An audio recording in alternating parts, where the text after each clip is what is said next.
आज के इस वीडियो में हम आप सभी को बहुत ही इंटरेस्टिंग न्यूज बताने वाले हैं।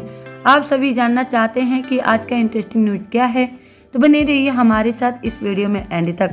तो चलिए ज़्यादा बातें ना करते हुए आप सभी को बता देते हैं।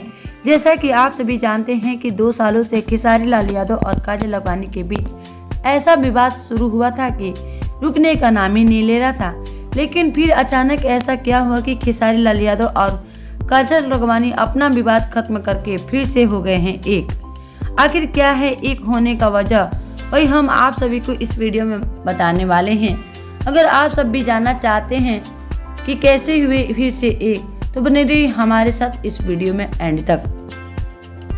हाल ही में अवार्ड शो के दौरान खेसारी काजल एक साथ आए नजर, जिसे देख दर्शकों को काफी हैरानी भी हुई और दर्शक काफी खुश भी हुआ यह कि खेसारी लाल और काजल लखवानी को साथ में देख मीडिया वालों ने पूछा कि क्या आपकी विवाद खत्म हो गई है। तो इसी पर काजल ने जवाब दिया कि हमारा विवाद शुरू ही कहाँ हुआ था कि खत्म हो गया, वो थोड़ी अनबन सी हो गई थी, अब सब कुछ ठीक है। एक होने देखा आप सभी ने काजल और खेसारी का